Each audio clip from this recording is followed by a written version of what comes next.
Seperti apa pelaksanaan akikah yang syar'i? Apakah ada tuntunan untuk memutar bayi sambil bersalawat, lalu dipotong rambutnya sambil mengoleskan minyak wangi kepada para tamu undangan akikah? Inilah bumbu-bumbu nih. Banyak sekali bumbunya gitu kan. Akikah dalam Islam adalah hadis Bukhari.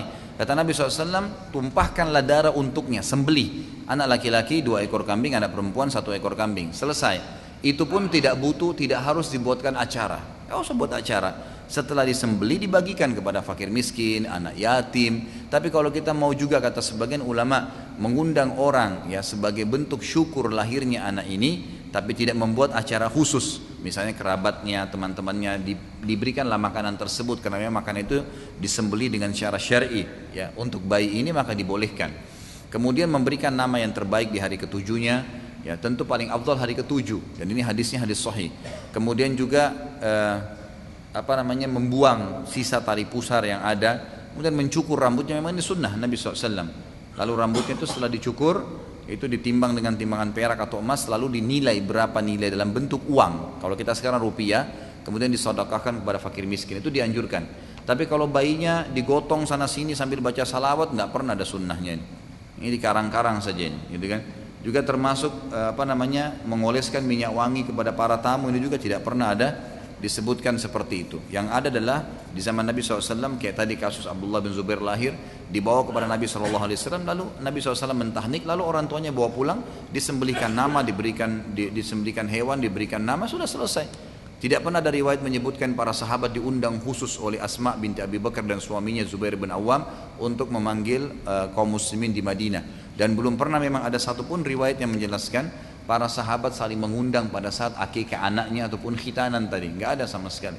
Jadi memang kita umum saja, sembelih lalu bagikan gitu kan. Itu kurang lebih seperti itu. Nah, tahnik itu kurma yang dihancurkan, dikunyah oleh orang soleh. Ayahnya boleh, ibunya boleh, atau satu orang soleh. Seperti masyarakat Madinah ya, pada saat mereka kedatangan atau kelahiran anak, maka mereka pertama sekali begitu lahir dibawa kepada Nabi SAW, dan tradisi Nabi SAW mentahnik mereka. Di antaranya kisah sahih hadis Bukhari tentang Abdullah ibn Zubair radhiyallahu anhuma, gitu kan? Anak sahabat Nabi yang mulia Zubair bin Awam yang dijamin masuk surga. Anaknya itu ibunya Asma binti Abi Bakar. Jadi ini cucunya Abu Bakar, Abdullah bin Zubair yang terkenal radhiyallahu anhum ajma'in. Jadi beliau waktu lahir dibawa, gitu kan? Sempat tersebar isu di Madinah. Ya, setelah hijrah Nabi SAW ke Madinah, selama 4 bulan gak ada anak laki-laki yang lahir. Setiap ada wanita Islam melahirkan pasti perempuan. 4 bulan, setiap hari ada orang melahirkan.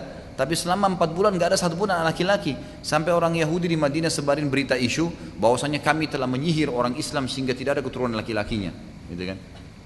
Setelah 4 bulan datanglah, hijrahlah dari Mekah Asma binti Abi Bakar radhiyallahu anhum ajma'in dengan suaminya Zubair bin Awam yang terkenal salah satu dari 10 jamin masuk surga. Hijrah sementara beliau hamil, pas tiba di Madinah melahirkan, dan anaknya laki-laki, Abdullah diberikan nama. Itulah Abdullah bin Zubair, maka diberikan julukan Abdullah bin Zubair adalah anak pertama laki-laki lahir setelah hijrah Nabi SAW. Maka ini akhirnya menepis isu orang-orang Yahudi yang mengatakan telah menyihir kaum muslimin, kebohongan gitu kan. Lalu dibawalah kepada Nabi SAW, lalu Nabi SAW mentahniknya, mengunyah kurma sampai halus dan menempelkan di langit-langit. Tentu ini sedikit saja ya.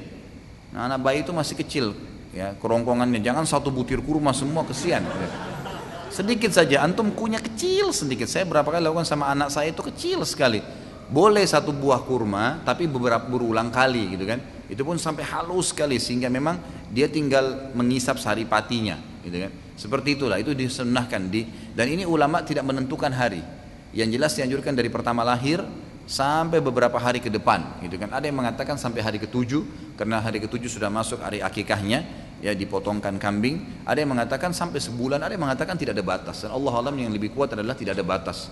Dan ini menandakan juga makan kurma adalah hal yang dianjurkan di dalam agama kita.